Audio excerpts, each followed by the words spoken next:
Well, Diane, receiving that national citation is really quite an honor.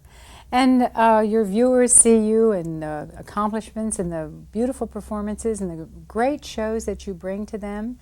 But today, I would like for the viewers to see what is the real Diane Bish like, the Diane that I have known for so many years. Tell us about your where you were born and about your past. Well, I was born in Wichita, Kansas, and I still try to go back there on my way to concerts or on my way back because my parents still live in the same home where I was brought up.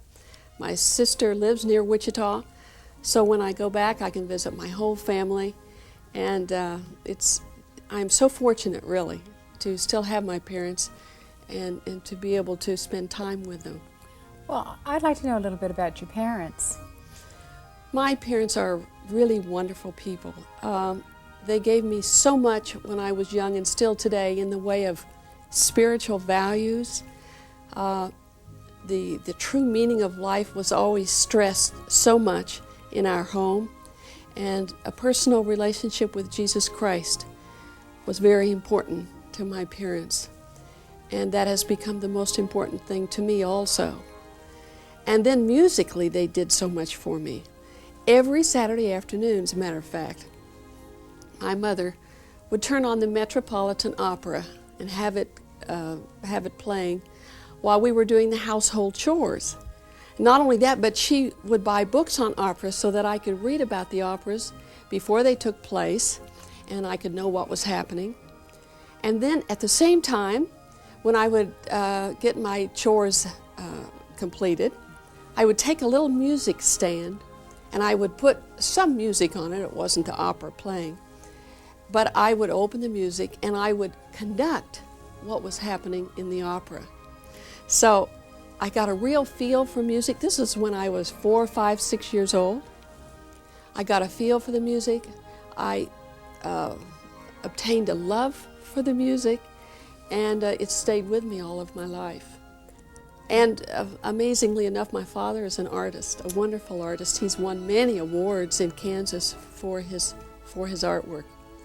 And through him, and through both of my parents, I really have a true appreciation and love of the arts and for things beautiful.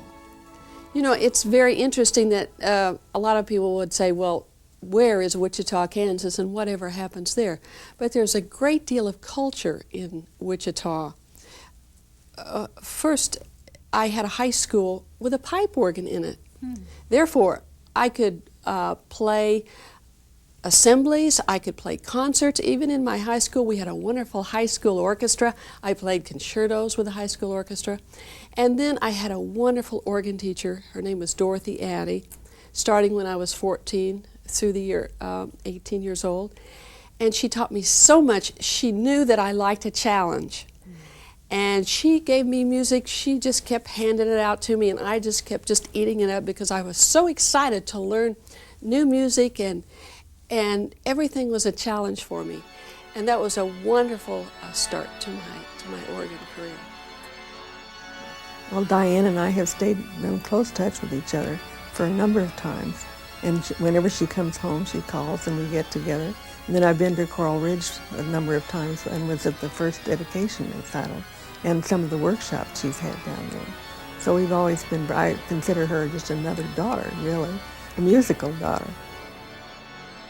In high school and in college, Diane Bish was known as much for her quick wit and ready smile as for her organ recitals and awards.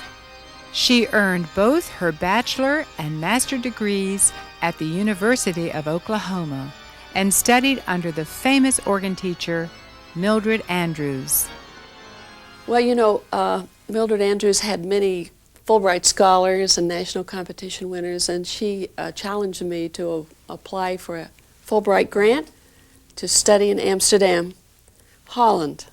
And so I did that, and I did receive one, and I went to the Amsterdam Conservatory of Music and studied with Gustav Leonhardt, who was really one of the leading harpsichordists and organists in the world. After that, where did you go?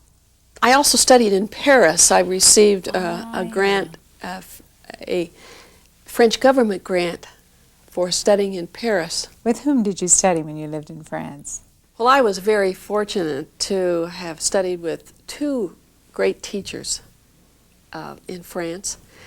One in Paris was with she's a very famous lady actually, and her name was Nadia Boulanger. And she has been the teacher of many of our famous musicians today, such as Leonard Bernstein and Aaron Copland. And we could just go on and name the people that are so well known in music today. And the thing that was so great about this lady is that she would really teach the very basic elements of music, the tools of music, the concentration of the mind. And she really wouldn't tell you how to compose a piece of music because everyone has their own individual way to do that. But it was a matter of discipline, concentration, and the very basic elements of the art. And then also I studied with the very well-known Marie-Claire Alain, who is one of the leading French organists today. And she was a marvelous teacher, a marvelous person, and a real influence on my life. How did living in Europe influence your life? It was while living in Europe, I believe, that let's say I would go to these cold churches in the wintertime to practice. It was so cold, your fingers were freezing off almost, but every day I had to do it. And that really, I think, helped me with my discipline in practicing and just when it was so freezing cold, I just did it anyway. I put on my coat, I put on my scarf, and I went to practice. But when I would come out of the church, around so many of these great market churches, you find the markets, you find the beautiful culture, you find the beautiful buildings, you find the incredible scenery, the mountains, the Alps, so much to see. And this really was my inspiration for the Joy of Music television program. That not only was I experiencing these great old instruments, the organs in these churches, but I was experiencing the beauty of the cathedrals and the churches, coming outside and experiencing the customs and traditions of the people, the beauty of the buildings, the beauty of the artwork, and the scenery around. That's amazing. And those are the very things that you have used on the Joy of Music to make such beautiful, inspiring programs.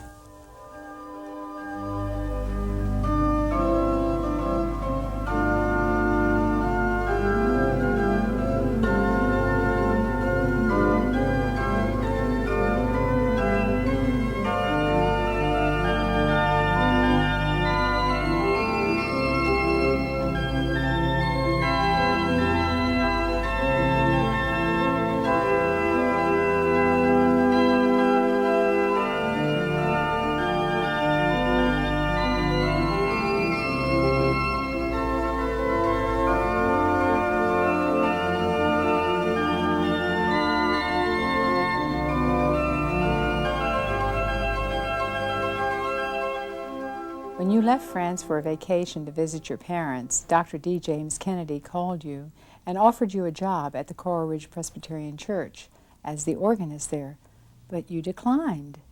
I sort of thought about it for over a year, and I really felt led in my spirit that whole year that followed, well, that's where I should be.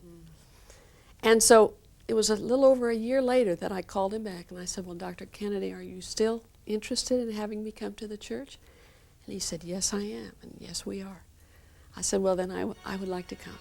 And that's how I got here. And I've been here ever since, and it's really been the only full-time job that I've ever had.